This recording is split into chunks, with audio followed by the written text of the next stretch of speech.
जैन समाजाचे प्रतिबिंब महाराष्ट्र जैन वार्ता। नमो अरिहन्ताय नमो नमो नमो सीताय नमो नमो नमो आयर्याय नमो नमो नमो अजायाय नमो नमो नमो लोये सव साहुण एसो पंच नमो कारो एसो पंच नमो कारो सव पावपनासनो मंगलाणं च सवेसी परममवै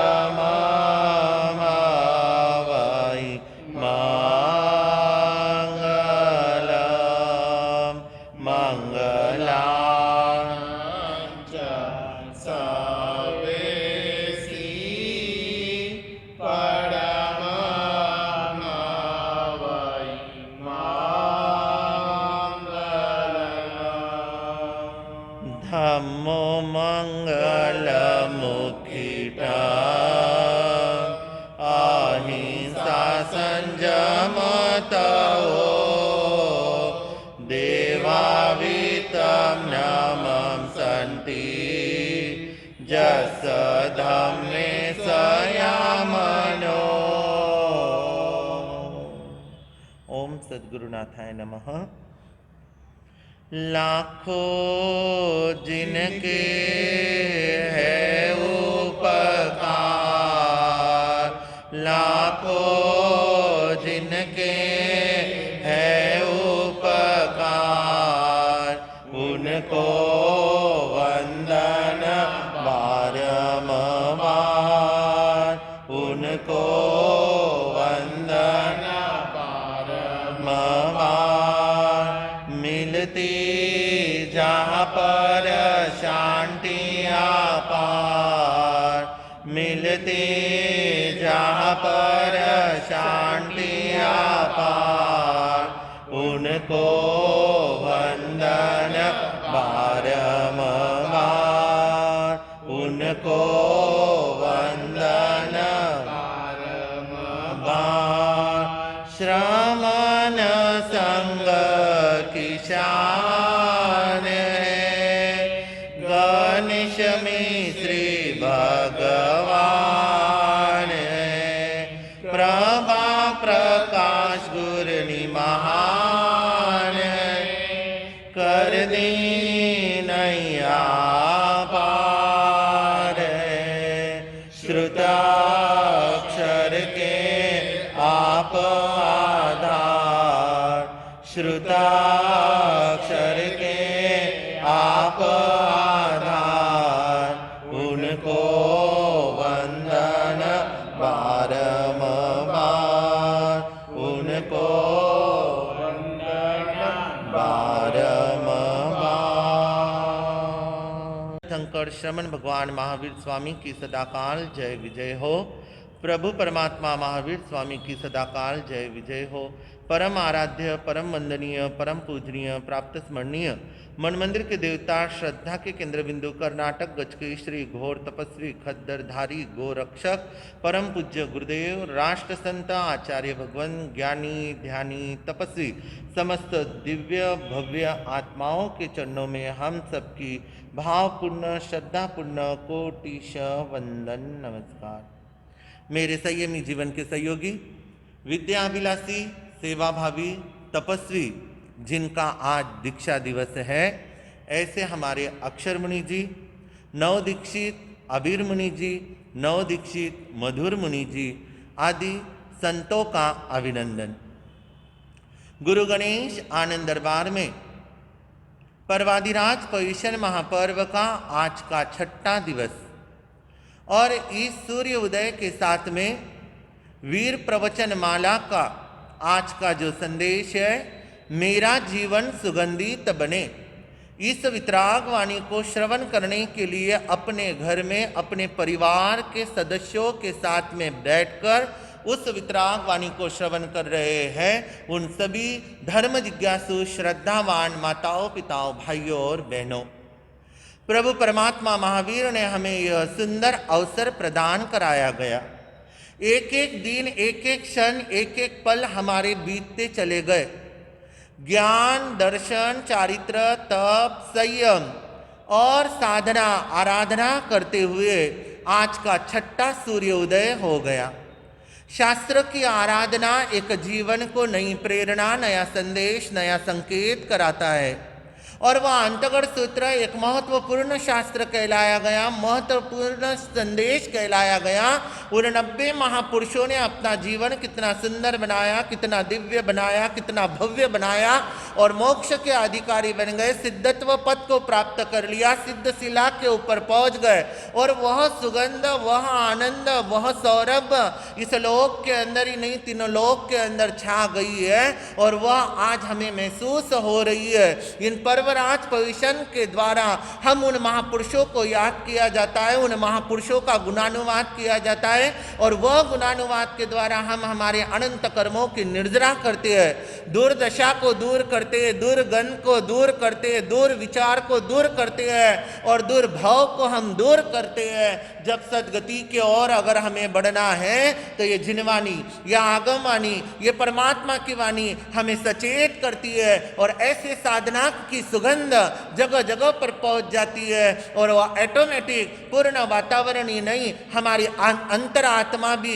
एक लाभवंत प्राप्त कर लेती है और वह कल्याण के मार्ग की ओर बढ़ जाती है। और ऐसे कल्याण के मार्ग की ओर बढ़ाने के लिए गुरुओं का सानिध्य मिलना, परमात्मा की वाणी मिलना और सत्संग का अवसर प्राप्त होना, जहां जाकर घड़ा जाता है, जहां जाकर सुधरा जाता है, जहां जाकर एक लक्ष्य बनाया जाता है, जहां जाकर एक राह चुनी जाती है और जहां पहुंचकर उन गुणों को जीवन में उतार कर अपने लक्ष्य को पाया जाता है। ऐसे प्रभु परमात्मा ने, भगवान ने हमारे सामने भव्य और दिव्य वाणी के द्वारा कई ऐसे दृश्य और कई ऐसे दृष्टांत बताए गए और वह बतलाते हुए भगवान ने यह संदेश कराया गया। एक कथाकार की का बात याद आती है, जहां पर रास्ते के अंदर एक पत्थर गिरा हुआ है। क्या रखा हुआ है? पत्थर गिरा हुआ है और वह पत्थर से आते जाते कोई ठोकर खा रहा है, कोई इधर से उधर जा रहा है, कोई उसे ठोकर लगाए, कोई उसे इधर से डाले उधर उठाए, कोई उसे थूक दे, कोई उसे गंदगी कर दे और वो ठोकर इधर से उधर खाने वाला पत्थर रूल रहा है। एक इंसान आया और उस पत्थर को उठाकर दूसरी जगह पर रख दिया। दूसरा इंसान आया, उस पत्थर को उठाकर दूसरी जगह और डाल दिया और ऐसी दशा वह पत्थर की हो रही है। पर वह रास्ते से बढ़ते हुए एक कलाकार वहां पर पहुंच गया और उस कलाकार की नजर उस पत्थर की ओर चले गई। किसके ओर गई है? पत्थर की ओर गई है। और वह कलाकार ने वह पत्थर देखा, पत्थर इधर से उधर जा रहा है, उधर से इधर जा रहा है, इधर से उधर जा रहा है। ऐसा ये पत्थर जो है, इधर उधर जाने वाला पत्थर है, वो कलाकार जाता है और उस पत्थर को उठाता है और उस पत्थर को उठाकर वह कलाकार हाथ में लेता है और जैसे वह पत्थर हाथ में लिया और वह कलाकार ने देखा ये पत्थर को घड़ाया जाए और वह कलाकार ने हथौड़ी और छन्नी का उपयोग लेकर उस पत्थर को टोचने लगा, उस पत्थर को काटने लगा, उस पत्थर को घड़ाने लगा और ऐसे घड़ाते घड़ाते घड़ाते वह पत्थर क्या बन गई? प्रतिमा। क्या बन गई है वो? प्रतिमा। जो बीच में पड़ा हुआ पत्थर था वो ठोकरे खा रहा था। ज्ञानी कहते हैं बीच राह पर यदि हो पत्थर ठोकरे वो खाता है। बीच राह पर यदि हो पत्थर ठोकरे वो खाता है। कलाकार के पास वही जाने से आदर पाता है। समय सुहानी चेत यही तू सही तरे। हीरा सी जिंदगानी पाई प्रभु से कर ले है तरे।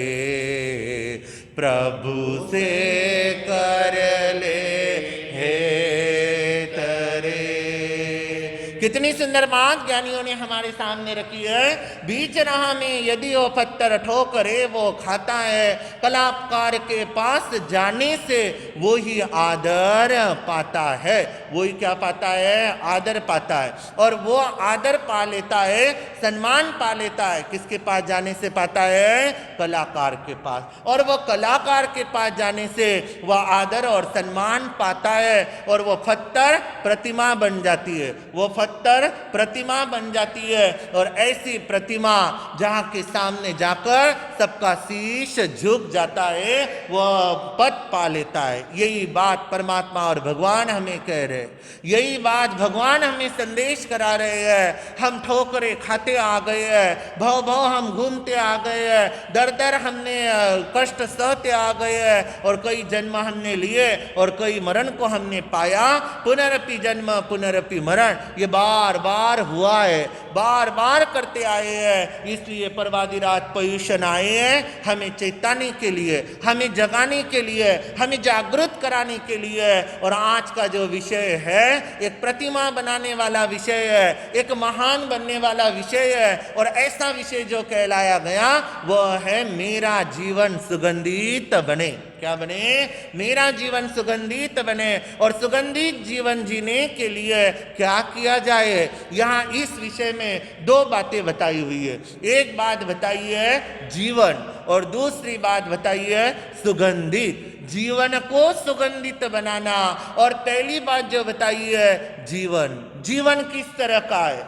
परमात्मा महावीर से गोय मां ने प्रश्न किया और प्रश्न यह किया किन जीवनम, कैसे जीवन जीना, कैसे जीवन जीना चाहिए। तब भगवान ने फरमाया, ज्ञानियों ने समझाया ये जीवन बहुत बढ़िया मिला हुआ है, बहुत सुंदर मिला हुआ है, बहुत अच्छा मिला हुआ है। और इस जीवन के लिए ज्ञानियों ने, महापुरुषों ने समाधान कराते हुए कहा एक व्यग्र जीवन कहा जाता है। ये कौन सा जीवन है? व्यग्र। व्यग्र यानी सदा कषाय में रहेगा, सदा गुस्से में रहेगा, सदा आवेश में रहेगा, सदा राग द्वेष में रहेगा। और वो जीवन के क्षणों को, जीवन के पलों को, जीवन मिले हुए अमूल्य को वो गवा देगा। वो व्यग्रता आ गई, उग्रता आ गई है और वो जीवन खिल पाया नहीं है। एक जीवन का आ गया व्यग्र जीवन, दूसरा जीवन बतलाया गया व्यर्थ जीवन। दूसरा जीवन कौन सा है? व्यर्थ जीवन। और वो व्यर्थ जीवन जो कहलाया जाता है जहां कुछ कमाया नहीं है, कुछ पाया नहीं है, खाया पिया सोया और चला गया, वो व्यर्थ है, वो व्यस्त है, वो कोई काम का नहीं है। ऐसा जीवन जो कहलाया गया व्यर्थ जीवन। पहला जीवन बतलाया गया व्यग्र जीवन, दूसरा जीवन बताया गया व्यर्थ जीवन, तीसरा जीवन बताया गया है व्यस्त जीवन। तीसरा जीवन कौन सा है? व्यस्त, जो सदा व्यस्त रहेगा। भले धर्म साधना के अंदर हो, आराधना के अंदर हो, व्यवहारिक काम के अंदर हो, आध्यात्मिक कार्य के अंदर हो, पर वो खाली रहेगा नहीं, क्योंकि कहावत कहलाई जाती है खाली दिमाग शैतान का घर। हजारों बातें, हजारों दुर्विचार दिमाग में आ जाते हैं, इसलिए खाली बैठना नहीं। बैठो बान्यो सुहाए नहीं, कहावत मारवाड़ की कहलाई जाती है। बान्या अगर बैठा हुआ रहेगा तो सुहाने वाला नहीं है, अच्छा लगने वाला नहीं है। वो कार्य करता रहे, यानी व्यस्त रहे। हमारे पूर्व जमाने के लोग व्यस्त रहते थे। श्रावक लोग भी दुकान कपड़े की है या अनाज की है या दवाई की है, पहले ग्राहक कर लेना और जो माल आया वो वैसे ही रख देना, और बाद में जब समय मिलता तो उसे चुनना, उसे साइड में करना, उसे बरोबर से जमाना। तो कोई पूछे भैया अभी तो आराम का टाइम है, आराम कर लो। बोले नहीं, अभी टाइम मिला है तो हम हमारी दुकान का काम कर ले। घर वाले भी, घर में नारियां वही करती, भोजन के समय भोजन, कपड़े के समय कपड़े, और बचा हुआ समय रहता तो घर काम, घर संवारना, घर सुव्यवस्थित करना, यानी पूर्ण व्यस्त, दिमाग इधर उधर भटके नहीं। आज जगह जगह पर नौकर कार्य करने वाले हैं, कर्मचारी काम करने वाले हैं, फिर तो ये बैठे खाए पिए बैठे और दिमाग को कहां की कहां पर घुमाए, कहां की कहां पर चले जाए, और वहां पर वो व्यग्रता उत्पन्न हो जाए, वो व्यर्थ उत्पन्न हो जाए। इसलिए परमात्मा और भगवान कहते हैं सदा व्यस्त रहो, सदा व्यस्त रहो। आज इंसान व्यस्त नहीं है, पर मोबाइल व्यस्त है। क्या व्यस्त है? आज मोबाइल व्यस्त है। अगर कोई नया लगाएगा तो वो कहेगा घंटों से व्यस्त ही आ रहा है, बिजी आ रहा है और चालू ही आ रहा है, प्रतीक्षा करो प्रतीक्षा करो, यही आएगा। आज मोबाइल व्यस्त हो गया, आज काम में व्यस्त मानो नहीं है। इसलिए भगवान और परमात्मा कह रहे हैं व्यस्त रहो। अपनी दिनचर्या ऐसी बना दो कि जीवन का क्षण व्यर्थ ना जाए, व्यग्र में ना जाए, वह व्यस्त हो जाए। और जो व्यस्त रहेगा वह स्वस्थ जीवन जिएगा। चौथा जीवन बताया है स्वस्थ जीवन। पहला जीवन है व्यग्र जीवन, दूसरा जीवन है व्यर्थ जीवन, तीसरा जीवन है व्यस्त जीवन, और चौथा जीवन है स्वस्थ जीवन। वह स्वस्थ जीवन जिएगा, एकदम आनंदित रहेगा। वह इधर उधर दौड़ेगा नहीं, इधर उधर भागेगा नहीं, इधर उधर का सोचेगा नहीं, रोग और परेशानियां जीवन में घेरेगी नहीं। वह स्वस्थ में अपनी योग्य दिनचर्या कर कर अपना सुंदर जीवन जी लेता है। तो ज्ञानी महापुरुष कहते हैं जीवन को सुगंधित बनाओ। ये सुगंधित जीवन बनाने के लिए व्यर्थ जीवन को और व्यग्र जीवन को त्याग दो, व्यस्त और स्वस्थ जीवन जीना सीख लो। और जो स्वस्थ जीवन जिएगा वह जीवन को सुगंधित बनाएगा, अच्छा बनाएगा। ऐसा हमें जीवन मिला है। भगवान ने और परमात्मा ने कहा है यह अमूल्य जीवन मिला हुआ है, क्योंकि हमने प्रश्न ही किया था किम जीवनम, कैसे जीवन जीना है? तो व्यग्र जीवन जीना नहीं है, व्यर्थ जीवन जीना नहीं है। जीना है तो व्यस्त जीवन जीना है और स्वस्थ जीवन जीना है। जो व्यस्त और स्वस्थ जीवन जिएगा वो जीवन का आनंद लेगा। दूसरा संदेश जो कहलाया गया, मेरा जीवन सुगंधित बने। पहली बात हो गई है जीवन, अब दूसरा संदेश है सुगंधित बने।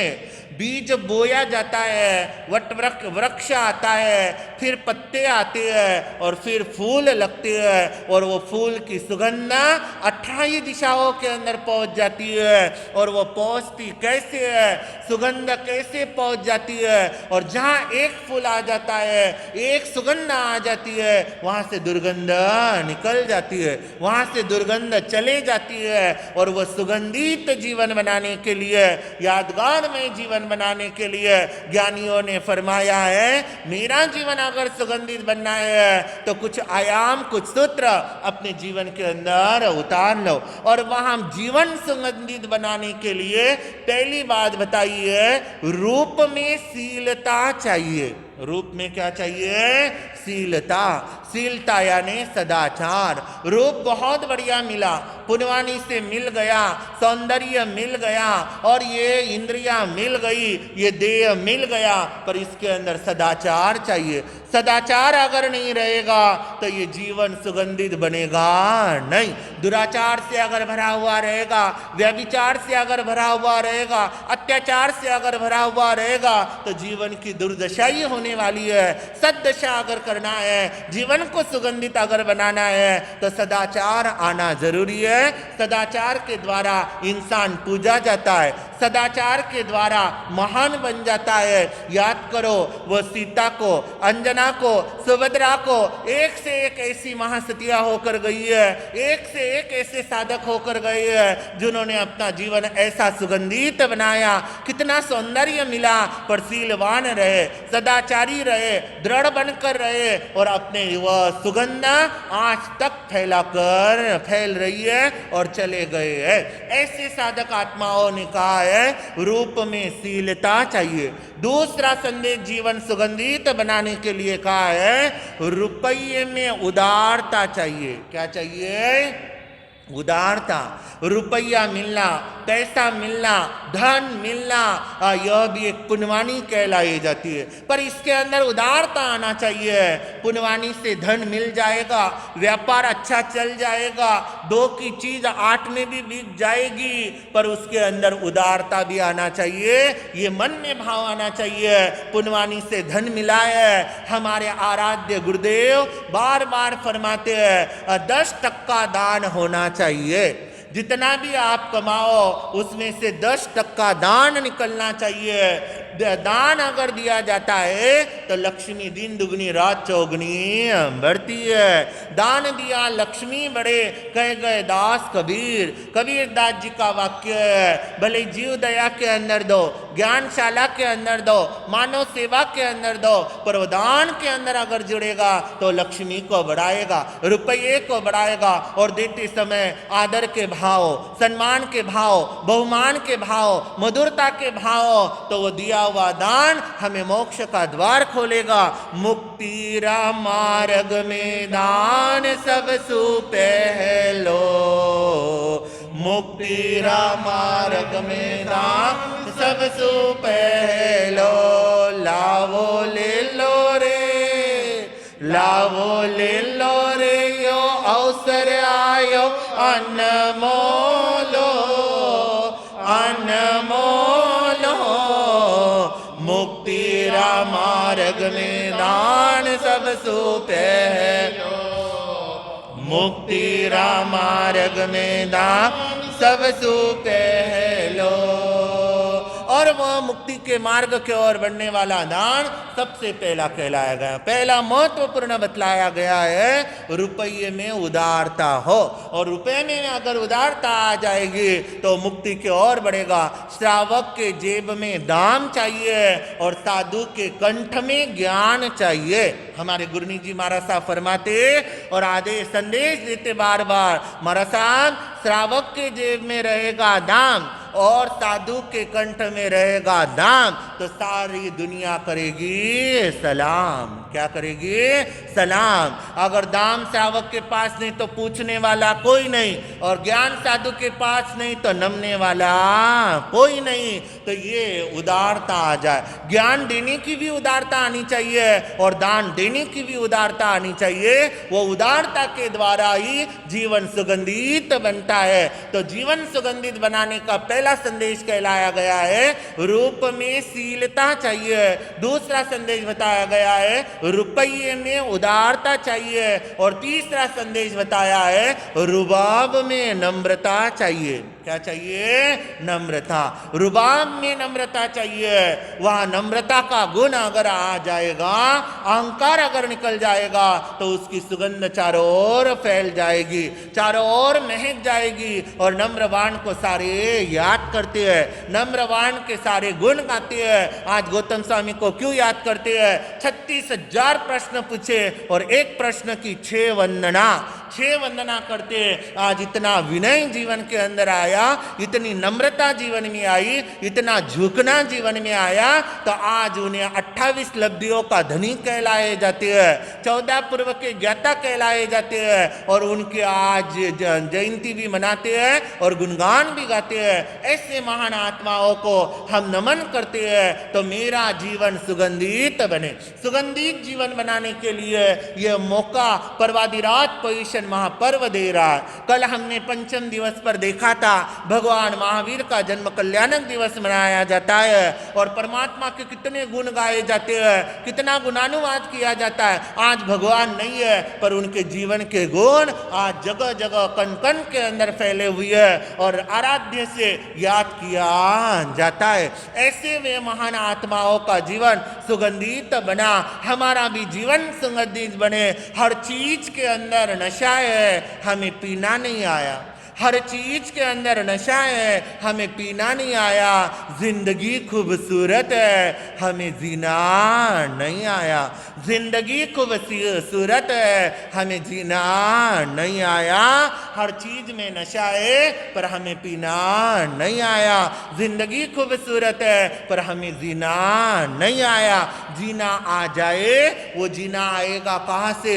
जीवन जिएगा कहाँ से? वो सत्संग में अगर आ जाएगा तो उसका जीवन सुगंधित बन जाएगा। ये पर्वादिरात पोषण महापर्व कह रहे हैं और ये पवित्र पावन दिनों के अंदर रूप में शीलता आ जाए, रुपये में उदारता आ जाए और रुबाब में नम्रता आ जाए तो उसका जीवन सुगंधित बन जाएगा। और ऐसा सुगंधित जीवन बनाते हैं महान आत्माएं, त्यागी आत्माएं, धार्मिक आत्माएं, दिव्य आत्माएं और संसार को त्यागने वाली आत्माएं। और उसी में आज का हमारा गुणानुवाद भी है हमारे तपस्वी राज, जो लगातार जब से दीक्षा ली है तब से वर्षी तप की आराधना तो करते ही करते हैं। उपवास का वर्षी तप किया, एकादशी का वर्षी तप किया और अब चल रहा है अयंबिल का वर्षी तप। ऐसे अयंबिल वर्षी तप आराधक और जिन्होंने लगातार अभी तक कई समय तक अतापना भर धूप के अंदर भी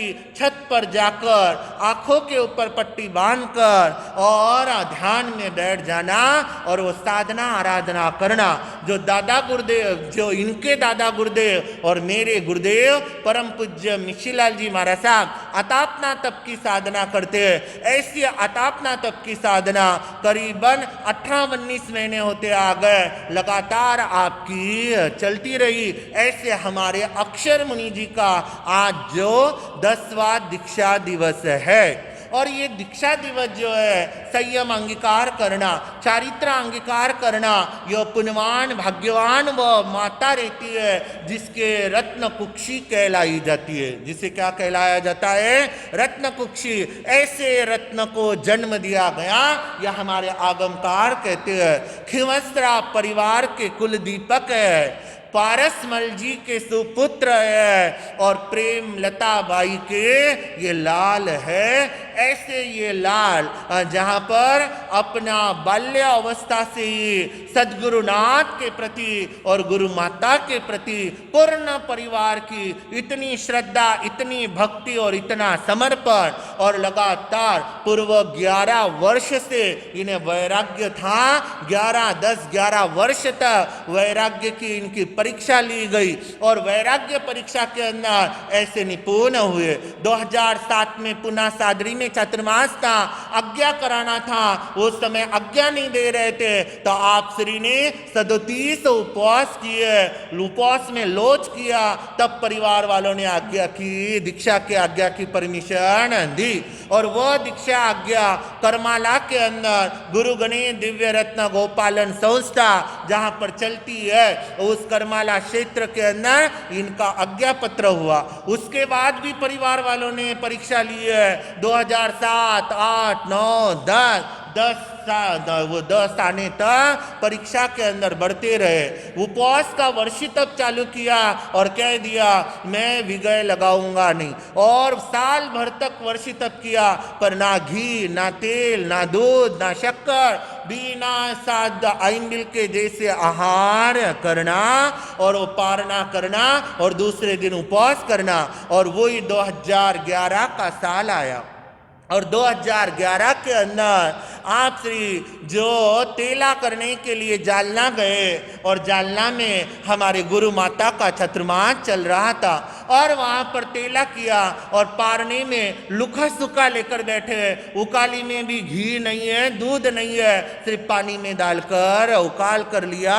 तब गुरु माता ने कहा, प्रेमा तुझे ये इतना भी समझता नहीं है, जान जवान बच्चा संयम मार्ग की ओर बढ़ना चाहता है और वो 5 विघे का त्याग कर कर 1 वर्ष होते आ गया और आज्ञा देकर भी दीक्षा की परमिशन नहीं करा रहे हो, मुहूर्त नहीं करा रहे हो। वो जब तक दीक्षा नहीं निकलेगी तब तक ये खाने वाला नहीं है। और जब ये बात उन माता और पिता को गुरु माता की लगी, तुरंत वहां से ये जिनका संसारी नाम आशीष था, ये आशीष वहां से डायरेक्ट हमारा चतुर्मास नासिक के अंदर चल रहा था, आर के श्री संघ के तत्वधाम में। और वहां पर पहुंचे, वहां संघ वालों ने इनकी परीक्षा ली, आचार्य भगवान ने इन्हें समाचार कराए और प्रवर्तक श्री जी के वहां पर पहुंचकर परीक्षा ली गई और वहां पर ये निपुण हुए। कहीं इनकी दीक्षा करा दो, चातुर्मास में करा दो।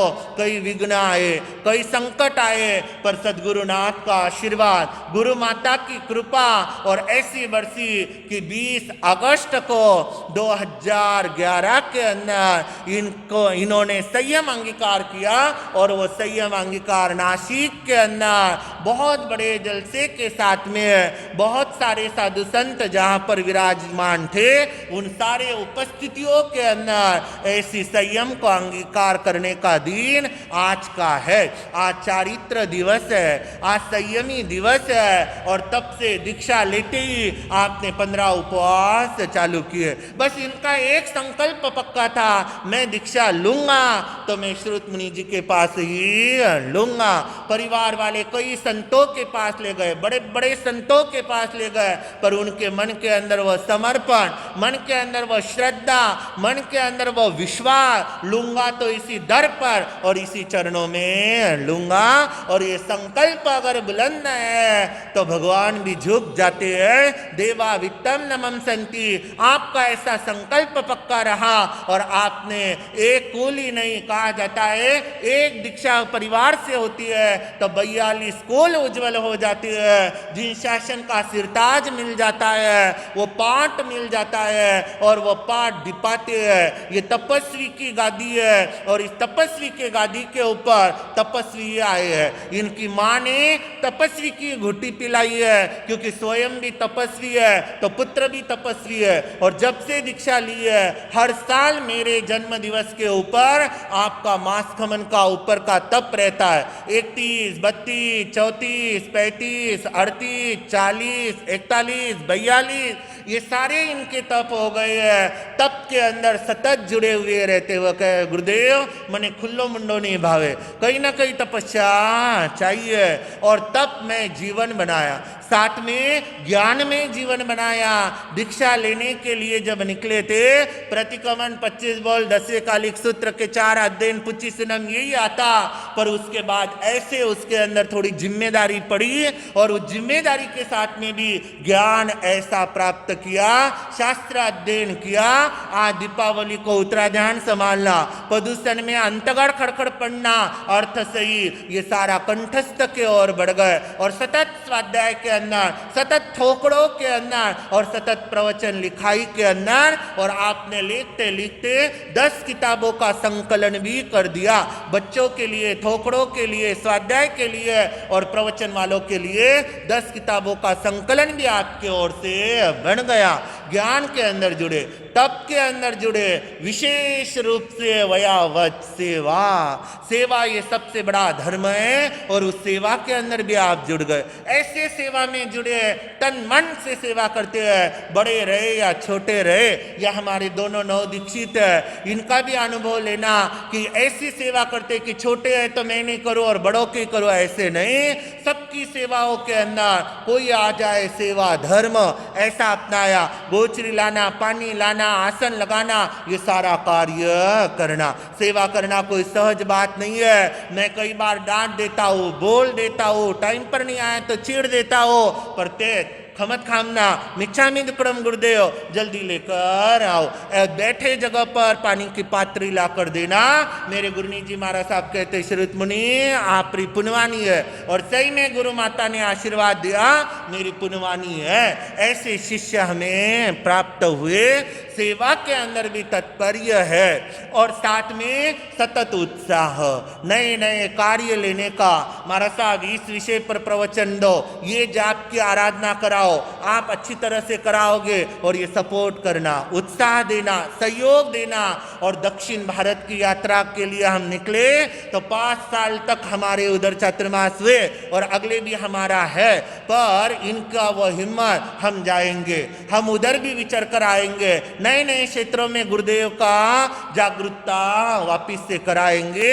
ऐसी जो और संघ समाज के लिए समर्पित भाव, इस कोटा संघ के लिए भी समर्पित भाव, अपना परिवार है और हमें करना है, अपना श्रमण संघ है हमें करना है, और ऐसे जो भाव लेकर अपने संयम की यात्रा आगे बढ़ा रहे हैं, ऐसे हमारे तपस्वी सेवाभावी ज्ञान पिपासु अक्षर मुनि जी को हम क्या देंगे? यही अंतर से आशीर्वाद देंगे, यही शुभ कामना देंगे, यही मंगल भावना देंगे।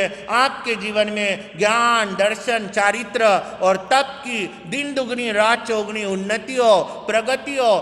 खिमसरा परिवार का ही नहीं, इस श्रमण संघ का, इस कोटा संघ का, सबका नाम बढ़े, गौरव बढ़े और इतिहास बने।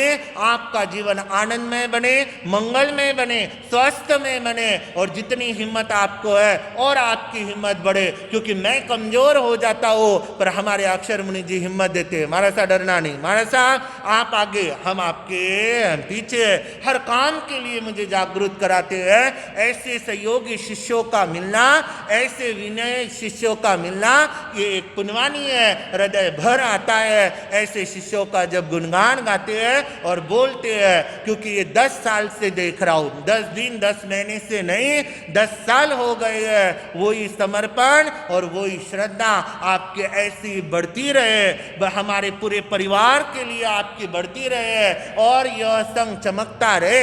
ये तपस्वी की गादी पर तप करने वाले तपस्वी वापिस से आ गए हैं। वे गुरुदेव आशीर्वाद दे रहे हैं, वे गुरु माता आशीर्वाद दे रही है, और वो माता पिता का आशीर्वाद तुम्हें मिल रहा है, और ये अंतर्हृदय से हमारी भी आशीर्वाद और मंगल कामना तुम्हें मिल रही है। और यही हम शुभ मंगल भावना भाते हैं।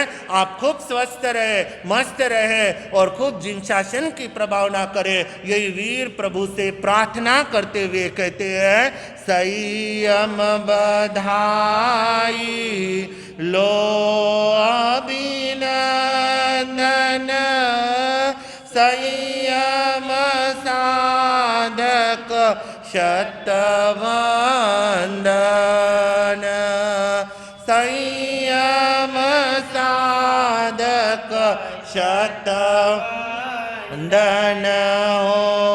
जुग जुग जियो मेरे प्यारे गुरु भाई।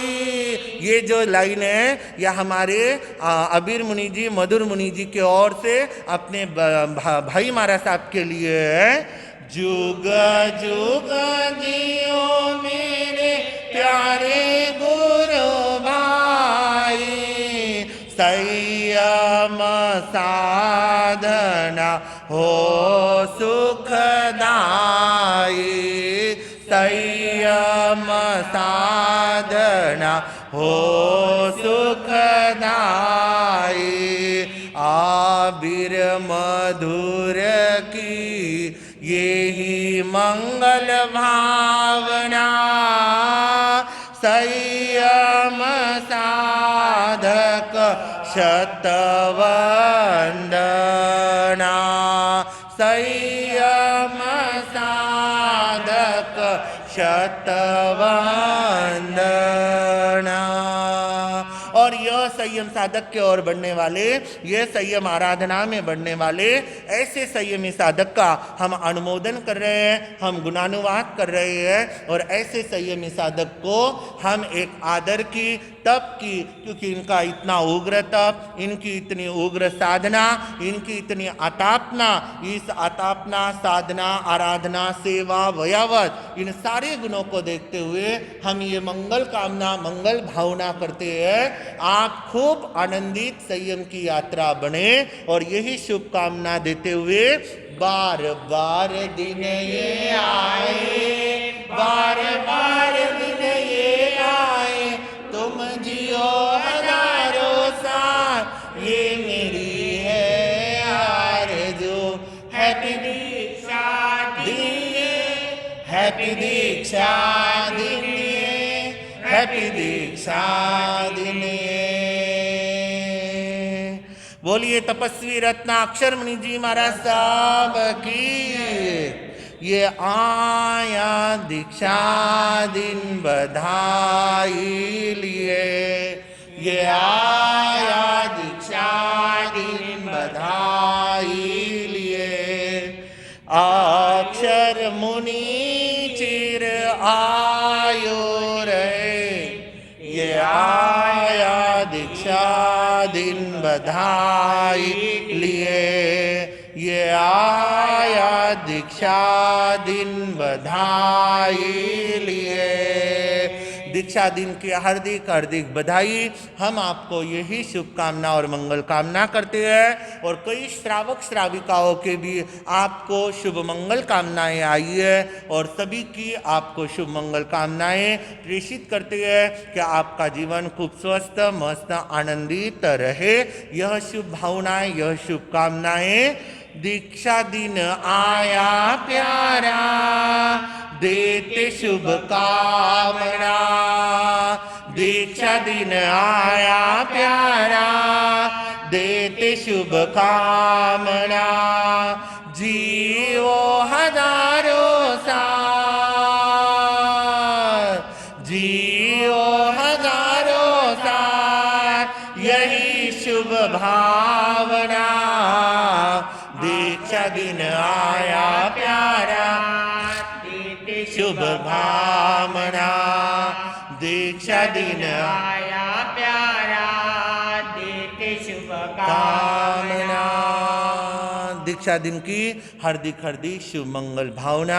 आपके जीवन के बहुत सारे गुण और बहुत सारी अनुमोदनाएं, जितना करे उतना कम ही है, क्योंकि 10 वर्ष से नहीं, मैं तो करीबन 18 वर्ष से नहीं, मिच्छामि दुक्कडम, मैं 19-20 वर्ष से आपको देख रहा हूँ। क्योंकि मेरे वैराग्य अवस्था के समय पर ही आप मुझे मिल गए थे, और तब से दोस्ती बनी। वो दोस्ती हमारी, वो मित्रता हमारी गुरु शिष्य में परिवर्तन हो गई। ऐसा आपको आपके जीवन में यह गुण और दिन दुगनी रात चौगनी बढ़ती रहे, यही हमारे सबके ओर से आपको शुभ मंगल कामनाएं, शुभ आशीष है, शुभ भावनाएं है। और साथ में श्री वर्धमान स्थानकवासी जैन श्रावक संघ बारसी, और इस बारसी संघ के ओर से भी, जहाँ पर हमारा चतुर्मास चल रहा है 4 संतों का, बारसी संघ के लिए जितना धन्यवाद दे उतना कम। क्योंकि ये लॉकडाउन का समय, आधा समय जो हमारा करमाला श्री संघ के अंदर बीता, और वहाँ पर भी खूब सेवा भक्ति भावना रही, और वहाँ की भी बहुत विनंती रही, पर क्षेत्र की प्रश्ना बारसी संघ को मिली, और बारसी में चतुर्मास के लिए पहुँचना हुआ। और बारसी संघ भी लगातार 1.5 महीने होते आ जाएगा, लगातार सेवा के अंदर जुड़ा हुआ है और पूरी सेवा का लाभ ले रहा है। तो आज संघ के ओर से भी हमारे अक्षर मुनि जी को शुभ मंगल भावनाएं यहाँ पर समर्पित करेंगे। हमारे परम सेवा भावी ऐसे जो आप तक प्रवचन पहुँचा रहे हैं और सतत कार्य कर रहे हैं, ऐसे संघ के ओर से पवन जी, श्री माल आपको अक्षर मुनि जी को दीक्षा दिवस की शुभकामनाएं संघ के ओर से देंगे। श्रमण भगवान महावीर स्वामी के चरणों में भावपूर्ण वंदन, सद्गुरुनाथ के चरणों में कोटि कोटि वंदन। यहाँ विराजित उप प्रवर्तक परम पूज्य श्री श्रुत मुनि जी महाराज साहब आदि ठाणा 4 के चरणों में भावपूर्ण वंदन। आज मैं परम पूजनीय तपस्वी रत्न अक्षर मुनि जी महाराज साहब की दीक्षा दिन की शुभ मंगल बधाई देने के लिए उपस्थित हुआ हूँ। आज का जीवन एक तपमय जीवन है।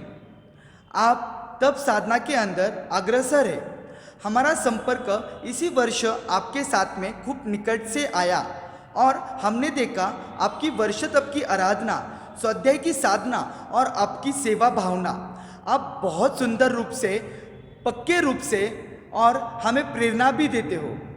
हम आपकी संयमी जीवन के लिए यही वीर प्रभु से और सद्गुरुनाथ से प्रार्थना करते हैं। आपका संयमी जीवन खूब सुखदायी, आनंददायी और मंगलदायी बने। आपको कोई भी कष्ट ना आए और आपकी साधना दिन दुगनी रात चुगनी बढ़ती रहे, यही हम भगवान से प्रार्थना करते हैं। दीक्षा दिन आया अक्षर गुरुवर का, देते हम बधाई है। दीक्षा दिन आया अक्षर गुरुवर का, देते हम बधाई है। स्वीकार करो हमारी शुभकामना, यही विनंती हमारी है, यही विनंती बारंबार है। आपको श्री वर्धमान स्थानकवासी जैन श्रावक संघ बार्शी, श्री सकल संघ बार्शी एवं महाराष्ट्र जैन वार्ता की ओर से दीक्षा दिन की बहुत बहुत शुभकामनाएं देते हैं। आज दीक्षा दिवस की बहुत बहुत अनुमोदना। सभी श्रावक श्राविकाओं को संदेश, आज जरूर 65वां मंत्र कम से कम इनके दीक्षा दिवस निमित्त 27 बार तो भी फेरे, कम से कम, क्योंकि ये भी लगातार 65वां मंत्र का जाप और साधना करते हैं। तो 27 बार तो भी 65वां मंत्र जपे और साथ में आपके शक्ति अनुसार गौशाला के अंदर जहाँ आपको दान देना हो, जो आपकी भावना हो, वे ज़रूर आप संघ के द्वारा, मैसेज के द्वारा भेज सकते हैं। तो आप इस गो जीव दया के अंदर, दान के अंदर और जब 65वां मंत्र के अंदर, और साथ में आज एकासना दिवस आपके दीक्षा दिवस निमित्त रखा हुआ है। तो जब भी दान भी और एकासना यानी तप भी, तो ये जप तप और दान के द्वारा अक्षर मुनि जी को दीक्षा दिन की भेंट अपने परिवार के ओर से करना है। तो हम पचकान लेंगे। आज सबसे पहले पचकान एकासना। आज जो दीक्षा दिवस निमित्त एकासना दिवस रखा हुआ है, तो एकासना के पचकान हाथ जोड़ा जोड़ा जिकाने उगे सूर्य एकासना तिविंपी आरम अस्तम पानम खाइमम साइमम गुरु अठनम मत्ता कांडम सवसमित्यागारणम ओस्रे ओस्रे। एकासना करने वालों को आज सुबह ही हमारे पास में कई बाहर गांव से समाचार आए कि आज हमें एकासना है, आज हमें एकासना है। उन बाहर गांव में भी करने वाले सभी को, एकासना करने वालों को बहुत बहुत धन्यवाद। आज का आयम भी हाथ जोड़िया जिकाने उगे सूर्य आयम मिलम तीम प्यारम असम पानम खाइमम साइमम लेवा लेवेनम मत्ता गांडम सबसमित्यागारणम ओस्रे ओस्रे। आज का एक उपवास, आज का एक उपवास हाथ जोड़ा जिकाने उगे सूर्य चौवत्तम तीन प्यारम अस्तम पानम खाइमम साइमम अनंत भुगनम सस्सागारणम मत्ता गांडम सबसमित्यान ओस्रे ओस्रे। एकासना इनबिल उपवास करने वालों को आज के 2 उपवास, आज के 3 उपवास, कोई प्रत्याख्यान करने वाले आज के 4 उपवास, आज के 5 उपवास, आज के 6 उपवास। कईयों को 6 उपवास भी होंगे परवादी राज पोजिशन का। आज का 6ठा दिवस है, तो जिन्हें भी 6 उपवास हो तो वे हाथ जोड़ लेवे। गुरुदेव की आज्ञा से, सद्गुरुनाथ की कृपा से, शासन माता की आज्ञा से काल का 12 बत में आज का 2 मिलाकर 14 बत का त्रिविम प्यारम अस्तम पानम खाइमम साइमम अनंत भुगनम सत्सा कारणम मत्ता कांडम सबसमित्यागारणम ओस्रे ओस्रे। तपस्या करने वालों को, त्याग पचकान लेने वालों को 1 वर्ष के लिए अक्षर मुनि जी के दीक्षा दिवस निमित्त जो भी 65वां मंत्र बोलने वाले, नौकार मंत्र बोलने वाले, नौकारसी पोरसी रात्रि भोजन या कोई त्याग करने वाले अपना अपना धारणा प्रमाणे पचकान तजवंत ते परिक्मामी निंदामी गर्यामी ओसरे ओसरे। आज का दोपहर का जाप है 65 महामंत्र का जाप। अपने परिवार में सभी साथ में बैठकर दोपहर में 65 महामंत्र का जाप करे, संध्या में प्रतिक्रमण करे और पुनश्च सुबह प्रार्थना और वापिस से 9:30 बजे बरोबर प्रवचन सुनने के लिए सभी संवर सामायिक में बैठ जाए। और कल के प्रवचन का विषय रहेगा जिन शासन रो सहारो, जिन शासन रो सहारो। इस विषय के ऊपर कल का प्रवचन रहेगा, तो बरोबर सभी जने श्रवण करें और उस जिनवाणी को सुने और आत्मसात कर कर परवादिराज पोजिशन का आनंद लेवे। मंगल पाठ। मंगल पाठ। नमो अरिहंतानम, नमो सिद्धानम, नमो आइड्यानम, नमो उज्जैनम, नमो लोय सब साउनम। एसो पंचनमुकार सब पापनाश मंगलानंच सभ्य सिम परमम हवै मंगलम। गुरुदेव की आज्ञा से, सद्गुरुनाथ की कृपा से चत्तारी मंगलम अरिहंता मंगलम, सिद्धा मंगलम, साकु मंगलम, केवली तो धमो मंगलम। चत्तारी लौत्मा अरिहंता लौत्मा, सिद्धा लौत्मा, साकु लौत्मा, केवली तो धमो लौत्मा। चत्तारी शरणम पवच्चामि, अरिहंता शरणम पवच्चामि, सिद्धा शरणम पवच्चामि, साहु शरणम पवच्चामि, केवली तो धम्मो शरणम पवच्चामि। अरिहंत जी का शरणा, सिद्ध जी का शरणा, साधु जी का शरणा, केवली प्रीति दयादम का शरणा। चार शरणा मंगलिक करना, ओरण शरणा नहीं कोई। जो भवे प्राणी आदरे तो अक्षय अमर पद फल हो। बोलिए परवादिराज पोजिशन महापर्व की, भगवान महावीर स्वामी की, सद्गुरुनाथ की, आज के आनंद की। हाँ, और एक सूचना, कल आज समय हो गया, कल हमारे तपस्वी राज अक्षर मुनि जी अपने भावों को आपके सामने व्यक्त करेंगे प्रवचन के द्वारा। तो जरूर ज़्यादा से ज़्यादा सभी जने श्रवण करने का ध्यान रखें।